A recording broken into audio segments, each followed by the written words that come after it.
Donc, s'il nous demande maintenant de montrer que la fonction min lambda xy qui donne x si x est inférieur ou égal à y et y si x est supérieur à y. Donc, dans ce cas, je vais la faire par composition. Vous pouvez essayer par récursion. Je ne sais pas ce que ça va donner un résultat. Donc, notre fonction min appliquée à x, y, c'est quoi? Donc, je vais juste réécrire les choses. Donc, c'est x si x est inférieur ou égal à y et si y si x est supérieur à y. Égal.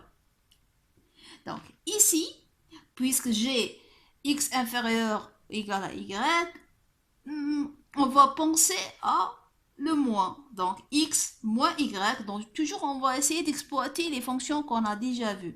Donc, c'est inférieur ou égal à 0. Et ici, x moins y supérieur à 0. Donc, je vais faire quoi ici? Donc, ça reste x, ici, y. Maintenant, ici, j'ai x moins y, mais ici, j'ai x. Ici, j'ai x moins y, mais ici, j'ai y. Donc, c'est mieux si j'aurais ici un x moins y. Ici ou ici, pour pouvoir exploiter la composition de la fonction moins. Donc, je vais faire quoi? Je vais faire la chose suivante. Donc, je vais rajouter le moins x et l'enlever. Donc, ici, je vais faire y, quoi? Moins x plus x. J'ai rien rajouté. Moins x plus x, c'est 0. Donc, cette condition va rester la même. Ici, je garde le x. X moins y inférieur ou égal à 0. Ça, c'est une technique, bien sûr. C'est à travers les exercices qu'on va apprendre les techniques à faire. Donc, après, je vais faire quoi? Donc, ce x, je vais le ramener ici. Et cette partie, je vais la ramener ici. Donc, je vais faire quoi? Donc, voilà, j'ai deux parties. Celle-là et celle-là.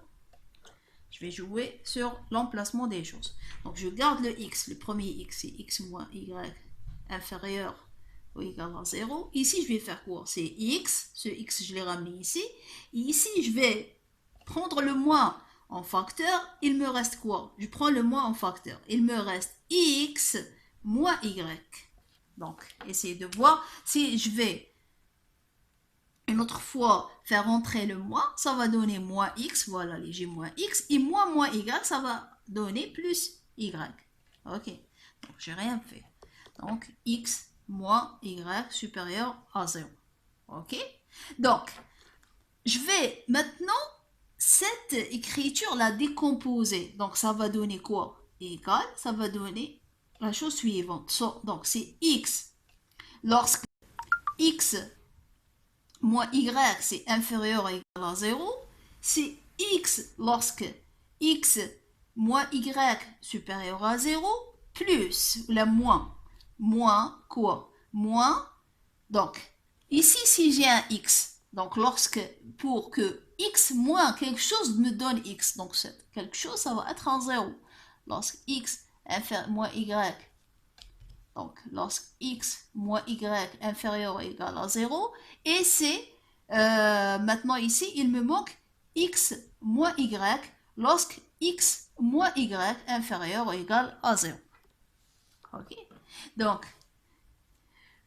ici c'est x moins y inférieur ou égal à 0, et c'est en même temps x, c'est x moins y c'est supérieur à 0. Donc c'est x dans tous les cas. Donc je peux ne pas décomposer deux cas. Donc je peux mettre x moins quoi? Je garde celle-là. Donc c'est 0 lorsque x moins y inférieur ou égal à 0, et c'est x moins y lorsque x moins y c'est inférieur à 0.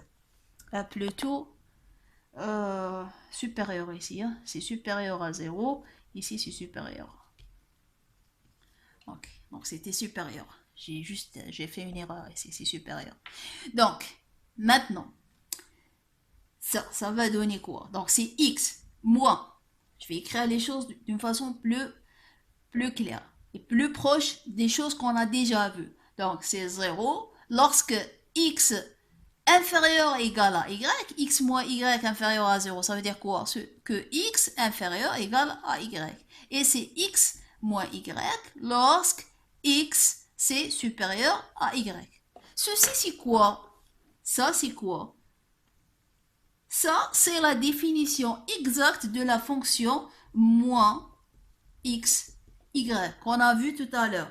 Donc, ceci va donner quoi? Va donner x moins x, y. Voilà. Ok? Donc, ça, c'est ça. Donc, ceci, mazal. Donc, on a un moins. Et je veux, moi, une fonction et ses paramètres x, y. J'ai pas encore une fonction de x, y. Donc, je dois faire quoi? Donc, ça, c'est quoi? Ça, c'est quoi? Ça, c'est le moins entre quoi? Entre x et moins x, y. Pourquoi? Parce que car x est toujours supérieur ou égal au moins x, y. Ok. Donc le fait que x est supérieur au moins x, y, donc le moins entre x et moins x, y, ça va donner ce moins-là et ça va pas donner le 0. Donc, j'ai pas encore terminé. Donc, je dois faire quoi? Je dois avoir x, y à la fin et je dois avoir ici une fonction paire. Donc, je dois faire quoi? Donc, j'ai les x, y, mais ici, j'ai pas les x, y. Donc, je vais faire entrer la projection. Donc, ça va être moins. Ici, je vais faire entrer la projection. Donc, entre deux éléments, je prends le premier. De quoi? De x, y. Ici, c'est moins x, y. Voilà, j'ai rien fait. Donc, j'ai remplacé juste le x par P12 de x, y. Et donc, j'ai les x, y, je peux les dégager à droite. Et donc, j'aurai à la fin, donc c'est moins composé à quoi? P de 1 moins et le tout appliqué à x, y. Donc, j'ai démarré d'une fonction min x, y, j'ai trouvé une fonction de x, y. Maintenant, il reste à se demander est-ce que cette fonction que j'ai trouvée est paire. Donc, ça c'est paire, on l'a déjà montré. Ça c'est paire, c'est une fonction de base. Ça c'est paire. Et donc, la composition de plusieurs fonctions paires est paire. Et donc, j'ai démontré par composition que ma fonction min est paire.